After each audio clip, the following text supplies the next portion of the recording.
Good morning. आज हम करेंगे टाइम इंडिपेंडेंट श्रोडिंगर इक्वेशन, यानी ऐसी श्रोडिंगर इक्वेशन जो टाइम पे डिपेंड नहीं करती। तो टाइम डिपेंडेंट श्रोडिंगर इक्वेशन जो है वो हमने लास्ट टाइम की थी, और वो थी iota H cross del psi by del T is equal to minus H cross square upon 2n Laplacian of psi plus V psi. ये time dependent Schrodinger equation. Psi जो है वो फंक्शन है स्पेस का भी और टाइम का भी। यदि यहाँ पर हम ये कहें कि v जो है वो समय पे निर्भर नहीं करता, यानी पोटेंशियल एनर्जी जो है वो समय पे निर्भर नहीं करती, ये कब होगा?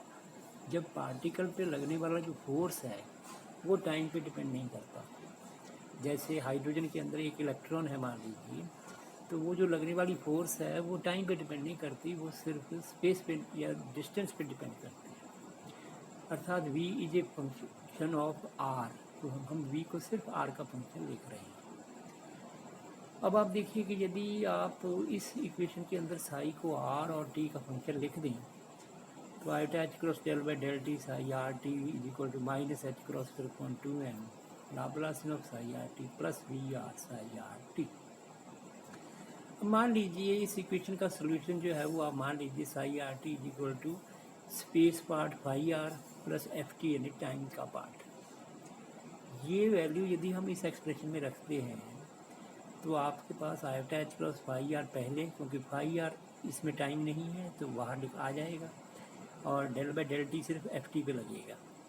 लाप्लासियन के अंदर आप जानते हैं कि एक्स वाई और जेड होते हैं, टाइम नहीं होता, इसलिए टाइम का फंक्शन पहले आ जाएगा और बाकी फंक्शन जो है अंदर रहेगा वी आर के साथ फाई और एफ टी। यदि पूरी एक्सप्रेशन को फाई आर एफ टी से डिवाइड कर दिया जाए तो iota H cross upon f T del F T by del T is equal to minus H cross square upon 2m 1 upon phi are Laplacian of phi are plus b r. अब यदि आप इस expression को थोड़ा ध्यान से देखें तो ये साइड सिर्फ टाइम पे डिपेंड करती है, इसमें सब टाइम पे डिपेंड करने वाले फैक्टर हैं, और इस साइड के अंदर जितने भी फंक्शन हैं वो सब आर पे डिपेंड करते हैं, और दोनों साइड्स जो हैं बराबर है। तो हम इसको ले रहे हैं किसी कांस्टेंट ई के इक्वल। ये जो ई कांस्टेंट है बेसिकली ये एनर्जी होनी चाहिए, क्योंकि डायमेंशन एनर्जी क्या आएगी, यहाँ पर आप देख सकते हैं कि यहाँ भी पोटेंशियल एनर्जी है, इसकी डायमेंशन भी एनर्जी की आएगी, और ये जो इधर लिखा है इसकी डायमेंशन भी एनर्जी की आएगी। फिर एफ टी से एफ टी कट जाएगा, एच जो प्लांक कांस्टेंट जूल सेकंड और नीचे टाइम है, तो डायमेंशन इस साइड की भी एनर्जी है, तो ई एनर्जी ही होगा। अब आप दोनों साइड्स को बराबर रखें, तो पहली साइड को बराबर रखें ई के, तो 1 upon iota H cross F T del F T by del T is equal to E, या del F T by del T is equal to minus iota E upon H cross F T, या इसको F T को इधर ले आइए तो del F T by F T is equal to minus iota E upon H cross del T. Solve कीजिए integral करके, F T is equal to a is minus iota E T upon H cross. इसको mark कर दीजिए equation number 2। Equation number 1 जो है उसको आप दूसरा पार्ट लिखिए, minus H cross square upon 2m phi are Laplacian of phi are plus V R is equal to E.